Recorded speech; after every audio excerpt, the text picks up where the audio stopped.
ছোট্ট একটা গাঠুরি বেঁধে বেলাল আসছে। হযরত আবু বকরের সামনে দাঁড়ায় বলে, আবু বকর বিদায় দাও, মদিনায় আর থাকবো না। কেন রে বেলাল, কি জন্য মদিনায় থাকবে না? কিসের অভাব, কিসের কষ্ট? কেউ কি তোমাকে ব্যথা দিয়েছে না তোমাকে মেরেছে? নাকি তোমার কোনো অভাব আছে? বলো, বাইতুল মাল থেকে মাসিক বেতন দিয়ে দিব। বেলাল বলে, আবু বকর রে, আমার যে অভাব, কোনোদিন কি সেই অভাব পুরা করে দিতে পারবা? বলো রে বেলাল, তোমার কিসের অভাব? বলে, আবু বকর, আমি আজান দিলে নবী নামাজে আসতো। বলো, এখন আজান দিলে কি নবী নামাজে আসবে? আবু বকর বলতেছে, বেলাল রে, তুমি কি নবীরে ভালোবাসো, আমরা কি ভালোবাসি না? বেলাল বলে, আবু বকর, তুমিও ভালোবাসো, আমিও ভালোবাসি। শোনো গো আবু বকর, তোমরা নবীজির রওজা শরীফ দেখলে সহ্য করতে পারো? আমি বেলাল যখন আজান দিয়ে নবী রওজা শরীফের দিকে তাকাই, আমার কলিজা গুলি ফেটে ফেটে আসে। আমি বরদাস্ত করতে পারি না, সহ্য করতে পারি না, করতে পারি না রে আবু বকর, বিদায় দাও, আমি চলে যাব। চলে গেলেন নবীর পাগল। সিরিয়ার দামেস্কে যাওয়ার পরে কিছুদিন পরে নবীজি স্বপ্ন দেখায়, কিরে বেলাল, এটা কেমন জুলুম, কতদিন হলো তোমার কণ্ঠের আজান শুনি না। বেলাল রে, তোর কি মন চায় না আমি নবীর জিয়ারতে আসতে? বেলাল আয়, আমি নবীর জিয়ারতে আয় রে বেলাল আয়, কতদিন হলো তোমার কণ্ঠের আজান শুনি না। স্বপ্ন যখন নবীজি দেখাইছে, এ মুসলমান, হযরতে বেলাল সুদূর সিরিয়ার দামেস্ক থেকে পাগলের মতো দৌড়াইলেন, পাগলের মতো ছুটে আসলেন। যখন মদিনাতে আসলেন তখন তাহাজ্জুদের সময় চলতেছিল। তাহাজ্জুদের সময় চলার সাল্লাল্লাহু কাঠের জালি দিয়ে তখন রওজা শরীফ ঘিরে রাখা ছিল। ওই জালির পাশে বসে বসে, জালির সঙ্গে মাথা ঠেকাইয়া নবীর পাগল বসে বসে গুনগুন গুনগুন করে কাঁদে আর বলে, হুজুর, আপনি আসতে বলেছিলেন, গোলাম এসে হাজির হয়েছে। নবী গো, আজান দিতে বলেছেন, আমি আজান দিলে আপনি আগে নামাজ আসতেন, এখন আজান দিলে কি নবী আপনি নামাজে আসবেন? হুজুর, এখন আজান দিলে কি আপনি নবী নামাজে আসবেন? নতুন মুয়াজ্জিন আসছে আজান দেওয়ার জন্য, এসে দেখে নবীর মুয়াজ্জিন বেলাল কাঁদে। ডাক দেখে মদিনাবাসী, শুনছো, নবীর মুয়াজ্জিন ফিরে এসেছে, বেলাল আসছে, বেলাল ফিরে আসছে। এই কথা শোনার পরে সব সাহাবী ঘর থেকে বের হয়ে দৌড়ায় এসে দেখে বেলাল কাঁদে। সাহাবীরা বলে, বেলাল আজান দাও, কতদিন হলো তোমার কণ্ঠের আজান শুনি না। বেলাল আজান দাও, কতদিন হলো আজান শুনি না রে বেলাল। বেলাল বলে, সাহাবীরা রে, আমি আজান দিলে কি নবী নামাজ আসবে বলো? সালমান ফারসি রাদিয়াল্লাহু আনহু ডাক দেখে, সাহাবীরা, আমাদের কথায় বেলাল আজান দিবে না, তোমরা যাও দেখো হাসান আর হুসাইন দুইজন ঘরের মধ্যে আছে। ইমাম হাসান হুসাইন রাদিয়াল্লাহু আনহুমা যদি বলে তাহলে বেলাল অবশ্যই আজান দিবে। সালমান ফারসির পরামর্শে সাহাবীরা দৌড়ায় গেলেন। বর্তমান 7 নম্বর গেট বাবু সালাম বরাবর একটা মসজিদ আছে, মসজিদে আলী। এটাই ছিল হযরত ফাতেমা রাদিয়াল্লাহু আনহার বাড়ি। এই বাড়িতে দৌড়ে যাওয়ার পরে ইমাম হাসান হুসাইন রাদিয়াল্লাহু আনহুমা দুইজনকে নিয়ে আসা হলো। দুইজনকে নিয়ে আসার পরে হযরত ইমাম হাসানকে দেখতে আমার নবীর মতো দেখা যাইতো, চেহারাটা রাসূল করিমের চেহারার মতো ছিল। নাতি দৌহিত্র নানার চেহারা পেয়েছিলেন, ইমাম হুসাইনও নানার সুরত পেয়েছিলেন। দুই ভাই নানার সুরত পেয়েছিলেন। হযরতে বেলাল রওজা শরীফ থেকে উঠে হযরতে হাসানের বুকের মধ্যে মাথা ঠেকায় কাঁদতেছে, ইমাম হুসাইনের বুকের মধ্যে মাথা ঠেকায় কাঁদে। হযরত ইমাম হাসান ডাক ডাকা, নানার মুয়াজ্জিন, কতদিন হলো তোমার কণ্ঠে আজান শুনি না, যে কণ্ঠ দিয়া নানার আজান শুনাইতা, যাও গো ওই কণ্ঠ দিয়ে আমাদেরকেও আজান শোনাইয়া যাও। যখন হযরতে বেলাল ইমাম হাসান এই কথা বললেন, হযরতে বেলাল দৌড়ায় গেলেন। যেই বনু নাজ্জার গোত্রের মহিলা সাহাবীর ছাদের উপরে দাঁড়ায় বেলাল আজান দিত। আবু দাউদের 519 নম্বর হাদিসের মধ্যে আসছে, প্রত্যেক ফজরের নামাজের সুবহে সাদিকের আগে বেলাল দাঁড়াইতেন। দাঁড়ায় আজানের আগে বলতেন, আল্লাহুম্মা ইন্নী আহমাদুকা ওয়া নাস্তাঈনুকা আলা কুরাইশিন ইউকিমু দীনাক। প্রত্যেক ফজরের আজানের আগে এই দোয়াটা পড়ে বেলাল আজান শুরু করতেন। হযরত বেলাল রাদিয়াল্লাহু আনহু আজকে তাহাজ্জুদের আজান দিতে গেছে।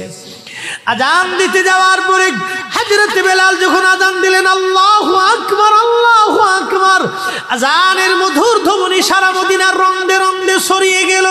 মদিনার ঘর থেকে সব সাহাবী বের হয়ে দৌড় মারছে। আবার যখন বলেন আল্লাহু আকবার, আল্লাহু আকবার, সব সাহাবী, মহিলা, বৃদ্ধ, বনিতা ঘর থেকে বের হয়ে দৌড় মারছে। যখন বলল আশহাদু আল্লা ইলাহা ইল্লাল্লাহ, মদিনার ঘর থেকে সব মহিলারা ঘর থেকে বের হয়ে দৌড় মারছে রে, আর কান্না করে নবী বুঝি ফিরে আসছে রে।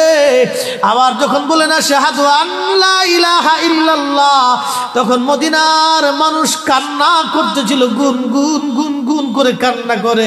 মদিনার ভিতরে আওয়াজ বের হয়ে গেল, নবী বুঝি আসছে রে, নবী বুঝি ফিরে আসছে রে, নবী বুঝি ফিরে আসছে রে, নবী বুঝি আসছে। হযরত বেলাল যখন বলেন আশহাদু আন্না মুহাম্মাদুর রাসূলুল্লাহ, মদিনার মাটিগুলি থরথর থরথর করে কেঁপে উঠছে রে।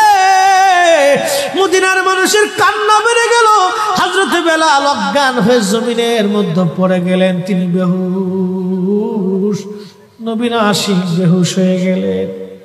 বেলালের মতো আশিক যদি আমরা হইতাম, এ দুনিয়ায় নবীর দেখা পাইতাম, এ দুনিয়ায় নবীর দেখা পাইতাম। যখন হুঁশ ফিরে আসছে, রওজা শরীফের পাশে বসে বসে বেলাল কাদের বলে, হুজুর আজান দিতে বলেছিলেন, আজান দিয়েছি হুজুর, আমি আজান দিলে আগে নামাজ আসতেন, আজকে আজান দিলাম আপনি হুজুর আসেন নাই। যে আজান দিলে নবী আসবে না, আমি বেলালে আজান আর কোনোদিন দিব না।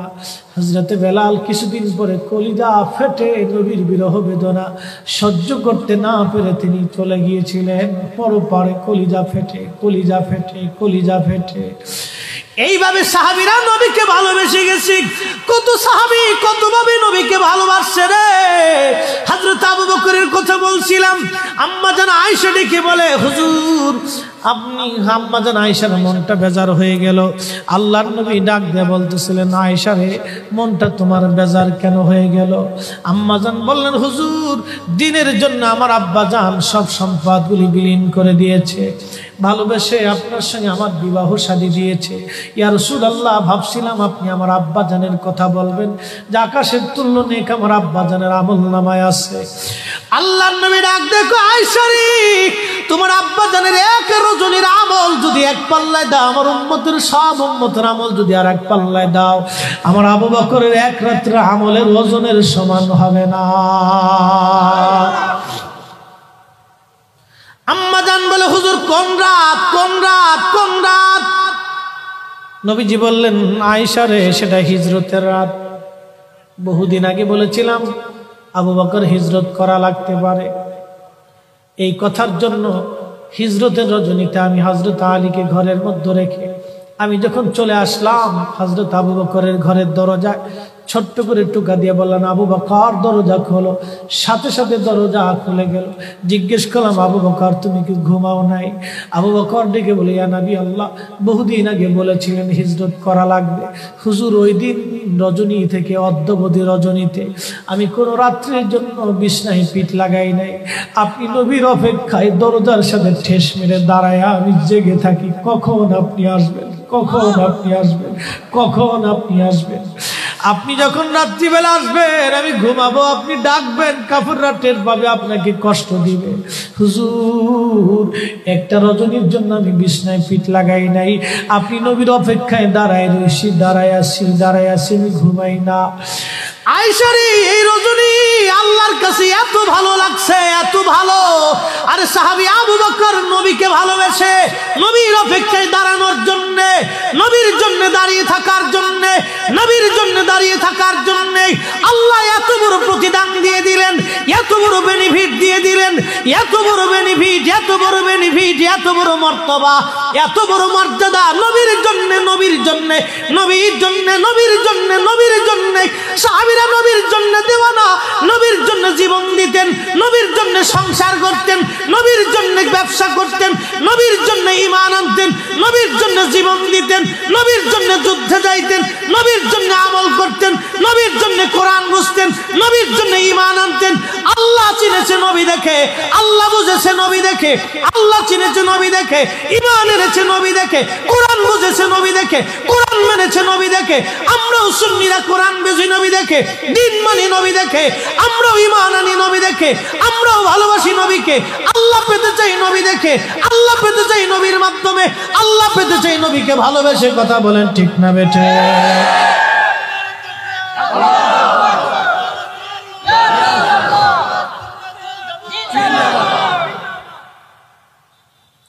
আমাদের কাজ নবী দেখে, নবী দেখে, নবী দেখে। আমরা নবী নবী করলে ওরা কে বেদাতি বেদাতি বেদাতি, আল্লাহর উপরে নবীরে উঠাই দিচ্ছে। আমরা বলে আল্লাহর উপরে নবীরে উঠাইছি। তাহলে আবু বকরকে যায় জিজ্ঞেস করো, আবু বকর আপনাকে যখন রসুল বলল, আপনি আবু বকরকে যায় জিজ্ঞেস করেন, আবু বকর রসুল যখন বলল সাহাবীরা আমার কাছে তিনটা জিনিস প্রিয়, 1 নম্বরে নামাজ, 2 নম্বর সুগন্ধি, 3 নম্বর আমার বিবিগণ। তখন আবু বকর কেন বলেছিল, হুজুর আমার কাছেও 3টা জিনিস প্রিয়। 1 নম্বর আপনার নূরানি চেহারা মোবারকের দিকে তাকিয়ে থাকা আমার কাছে প্রিয়। 2 নম্বর আমার জীবন যৌবন সহায় সম্পদ মাল সাবানা আপনি নবীর কদমে কুরবানি করা আমার কাছে প্রিয়। সুবহানাল্লাহ। আসতে কেন? তাহলে আবু বকর কি কোরআনের আয়াত পড়ে না? ইন্না সলাতি ওয়া নুসুকি ওয়া মাহইয়ায়া ওয়া মামাতি লিল্লাহি রাব্বিল আলামিন। আমার জীবন, আমার সালাত, আমার নামাজ, আমার জিন্দেগি, আমার পুত্র, আমার সহায়, আমার সম্পদ, আমার জীবন, আমার স্ত্রী, আমার সংসার, আমার সব আল্লাহর জন্য। আবু বকর কি এই আয়াত পড়ে নাই? তাহলে আবু বকর আয়াত বাদ দিয়ে নবীর কথা কেন বলল?